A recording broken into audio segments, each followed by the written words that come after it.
We're very, very aware that there's a lot of variability in the approach and philosophy, particularly in the insurance and risk sectors, to AI. So by having this approach, you can choose.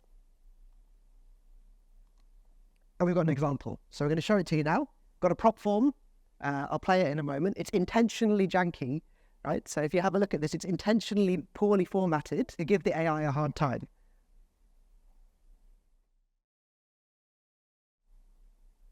So you can see it's got a radio button posted in there. There's a horrible looking table with some checkboxes.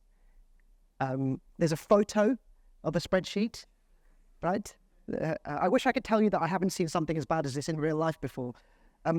There's a bit of free text and there's some notes. If you can read my handwriting, good on you, right? So here's the model. So we've imported the PDF in and we're running data ingestion now.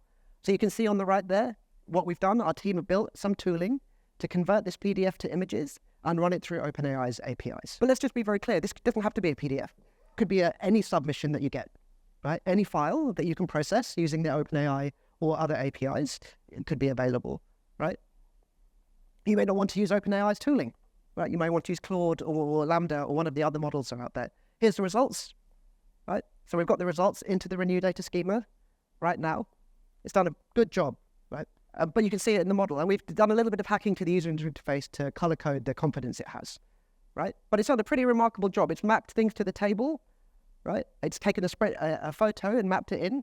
And the bit that really blows my mind is actually because of the way Renew is built, right? It's mapped the free text in this paragraph into the table and imputed some of the values on the left, right? So it's simultaneously moved that text in as well as said, well, actually, these are the drop-down values.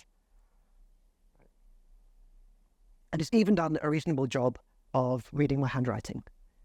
But there are a few things missing. It hasn't done the layers. It hasn't filled out the layer labels, right? And you'll see there's a few bits that are missing. So let's do some conversational interaction with the data.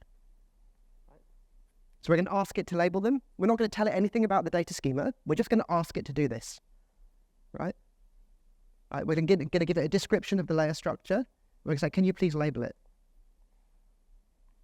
And you'll see just with that, it's worked out the field that needs to be mapped to, and it's filled it in the data schema. So if we scroll over to the right here, layer labels have been created there.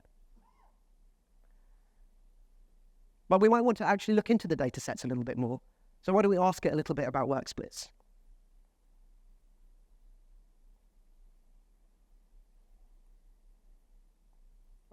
So it's quickly seeing that.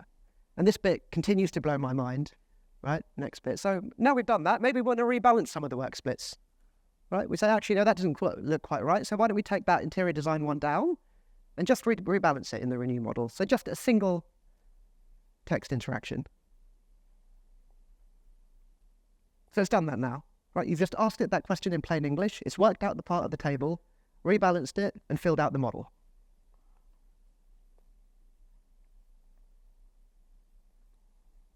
And I know it's not a good look to be shocked at your own demo, but like this just continues to blow my mind what's possible with generative AI.